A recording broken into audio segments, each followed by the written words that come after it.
Hi everyone. Today we are opening up a tournament pack for Champions of Kamigawa. I really liked these when I was younger, and Kamigawa was the one of the first big sets that I played when I actually first got into Magic the Gathering. So I'm really excited to open this. I've been waiting for it in the mail all day, and I'm super excited for it. Now, in these packs, you get 30 land cards, 3 rares, 10 uncommons, and the rest should be commons. There's a low chance at getting a foil. And I don't know, I just really enjoyed these. It would build up how many lands you had, give you a bunch of cards. I think these was just a really good general product that they used to release. And I'm kind of upset they don't anymore. We're gonna get into it now. What we're really hoping for out of these is we really want to get Sensei's Divining Top and Minimo the School at Waddle's Edge. There's a bunch of other really good cards. Any of the legendary lands, honestly, from here are pretty good. What is this in the middle? I think that separates the lands and non-lands. Okay, let's see. We are going to start off by pulling this out. It is, it's just a little explanation of the set and everything, with the legend rule changing back then. And then the hero cards. I really like these hero cards that they had in this set. Well, it's a creature, and then after it does something, it becomes a legendary creature. I think those are just really neat, and I'm kind of upset they haven't reprinted any of those. Also, Champions of Kamigawa was the first time where they put Vigilance as a keyword. So that's pretty neat. Now we're going to get into the cards, and this is actually one of the cards I did want to pull. It's a foil of Bushi Tenderfoot. For 1 mana, you get a 1/1 human soldier. Whenever it deals damage, whenever a creature dealt damage by it, this turn it goes into the graveyard. You get to flip it, and you get a 3/4 with Bushido 2, which just means whenever it blocks or becomes blocked, it gets +2/+2, and double strike. So from a measly little 1/1 into a 3/4 with double strike is just amazing to me. I really liked this card. After that, we have our Lands Hill. Just pretty standard, just basic lands. And then we're going to get into the actual cards. Field of Reality. Enchanted creature can't be blocked by spirits. Not super good outside of the Kamigawa block because there's not a lot of just spirit tribal going on, much that I've seen at least. But 2 mana, you can return it to its owner's hand, so that's not awful. The Emberfist Zubaru. I really liked the Zubarus in these sets, in this set, because they do neat things when they die. Oh look, another Zubaru. Yeah, whenever it's put into the graveyard from play, you gain 2 life for each Zubaru put into the graveyard from play this turn. So you could get a lot of good value from building up an army of Zubarus and then just wiping them out. Soulless Revival there, pretty basic. Matsu Tribe Decoy. The snakes in this set, if they deal combat damage, whoever they deal combat, the creatures they deal combat damage to don't untap the next turn, and I thought that was like a really neat little mechanic that they gave them. Just a card that gives a creature flying for a turn. Desperate Writ. Okay, super happy with this. Any kind of mana acceleration that we get in red is good. Plus, if you're running any other arcane spells, you can get effectively a cast with this for 2 mana to get 3 by splicing it onto the arcane and just revealing it. And then boom, you can cast it from there and you go from however many mana to +4 red. I always like the Ritz. Pious Kitsune, who's really good, who's an okay card if you have 8.5 tails. The Rag Dealer. Villainous Ogre. I actually didn't like the Ogre's mechanic in this set. Where they either hurt you or they're not really good unless you control a demon. You could probably use them in like a Valgavath deck or anything with demons in it. You could probably get pretty good value out of them. I just didn't really like them at the time because they didn't release a whole lot of demons. Serpent Skin, really solid enchantment. 3 mana, kind of pricey, but flash and let you regenerate it, I think is good value. Reach Through Miss, which is a really neat card in here because those Reach Through Mist, Peel Through Depths, and I can't remember the third one, but if you cast all 3 of them, it tutors a legendary, I think a specific legendary, the Unspeakable, or I believe so, the Unspeakable, either to your hand or to the battlefield. I can't remember. And you could splice into that one. The Hearth Kami.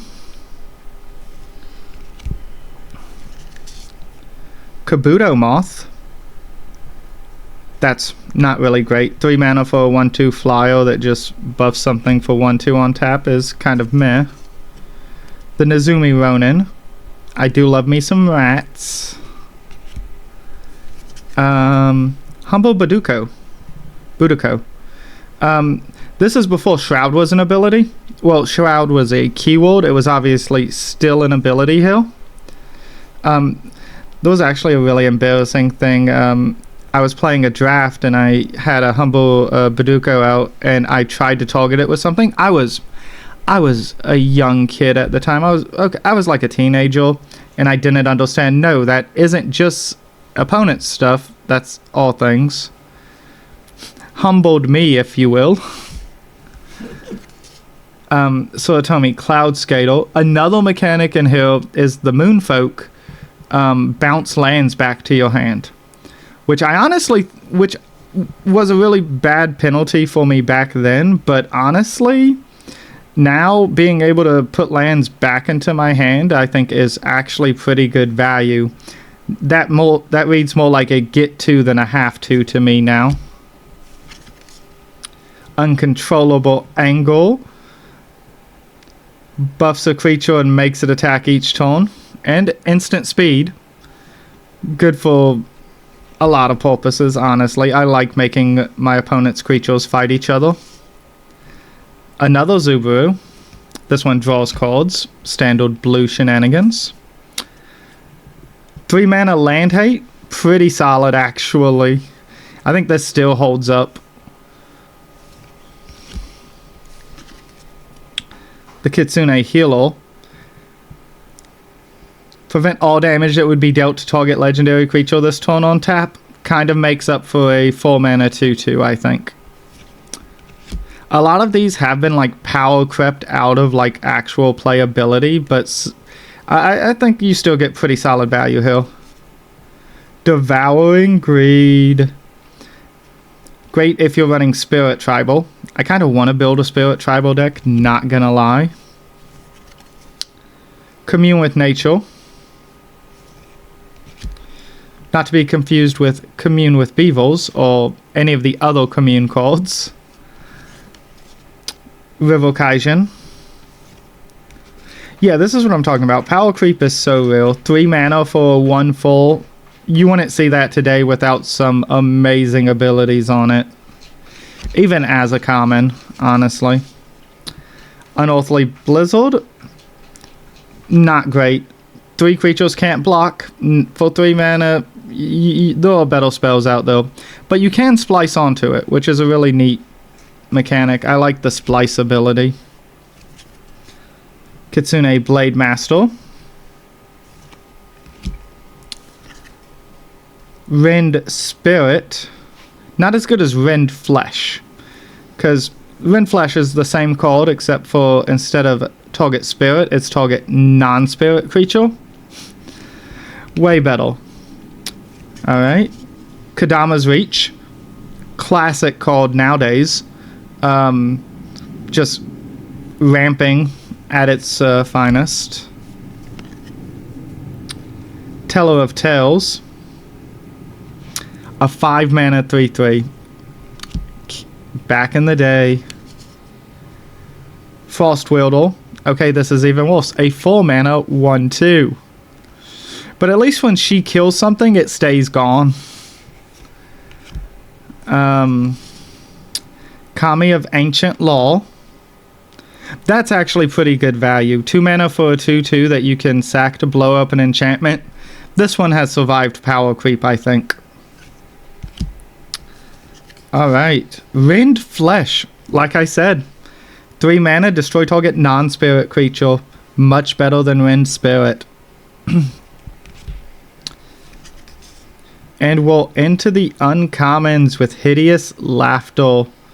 4 mana, -2/-2 on the field at instant speed. That's actually good value, I think. The Earthshaker. What do we got? What do we got? Thief of Hope.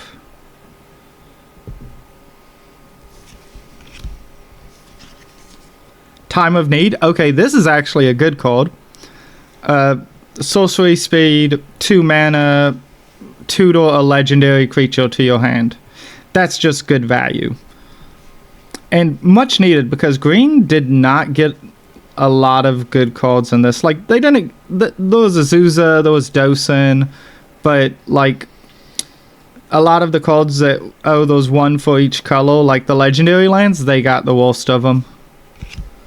The Spirit Dragons, too. Dance of Shadows. Let's see, let's see, let's see.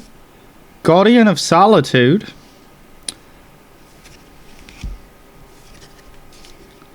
Soil Shaper.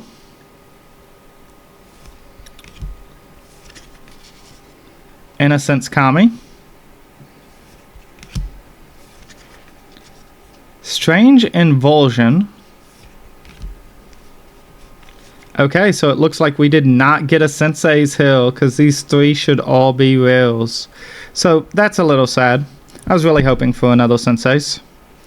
Alright, let's flip it for Kakusho the Evening Star. Okay, the Dragon Spirit. This one's actually worth more than any of the other Dragon Spirits. For 6 mana, you get a 5/5 flyer. And when it's put into a graveyard from play, each opponent loses 5 life, and you gain life equal to the amount lost this way. So that's good value right there. Like, that's a good card. I'm really happy with, like, I like all this Spirit Dragons, but this one, very much so. Alright, what do we have after that? We have Long Forgotten Go High. 3 mana, arcane spells you play cost 1 less to cast, and spirits you control get 1/1. This I actually do like too, because I was just saying, want to build a spirit deck, and this would go a long way to that goal.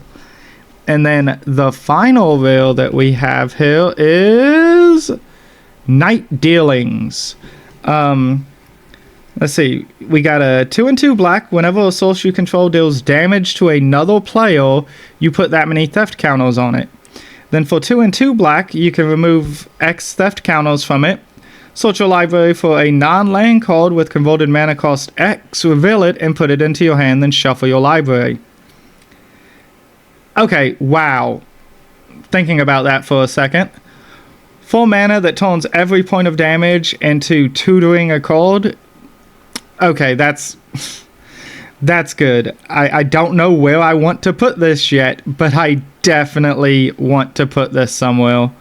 Because 4 mana for a repeatable tutor, I think, is just really good. So it's looking like the most valuable card we got out of the whole thing is Kakusho Hill. And unless the foil on the Bushi Tenderfoot hikes it up a lot, Kakusho is probably winning this one. I know with a lot of the foils I have from Kamigawa, they're worth a lot, but that's just because it's an old set. Foils don't really hold up that well. But yeah, this pack is definitely telling me to go build a black deck, apparently. So that's what we have here. The sad part about this is most of these cards that we pulled are going to be worth less than these lands. Most of these lands are hitting somewhere between 30 and 50 cents, which is ridiculous. And a lot of the other cards I don't think are going to be hitting quite that hard. So we probably didn't make our money back on this, but nostalgia alone. Yeah, just nostalgia alone taking me back a little bit to when I first really got into Magic the Gathering is nice. And again, we have a dragon. We got a doggin. Very happy with this. Didn't get what I wanted, but and a lot of these cards are bad. I'm never casting Unearthly Blizzard. But I'm not mad at all, just because I really did like this set when it first came out. Join us again next time for another one. Yeah, make sure to catch the rest of all our other videos. Our pack a day. We pretty consistently open up just booster packs. This month we're doing a pack a day of the Lorwyn Eclipse set, so definitely check that out. We've had some pretty good pulls in that one so far. And we are going to be doing more of these longer form videos. We should be hitting one of these about once a week. And if this goes well, and if y'all want to see more tournament packs opened or older sets, definitely leave a comment. Let us know. And don't try to say, oh, alphas and betas, we're not shelling out the money to get a booster pack of alphas, if that's even possible. We aren't made of money like that, but the old tournament packs, I kind of want to get an invasion tournament pack, not gonna lie. But yeah, definitely check out our other videos, and we will keep doing this. I hope everyone has a nice day, and see us next time.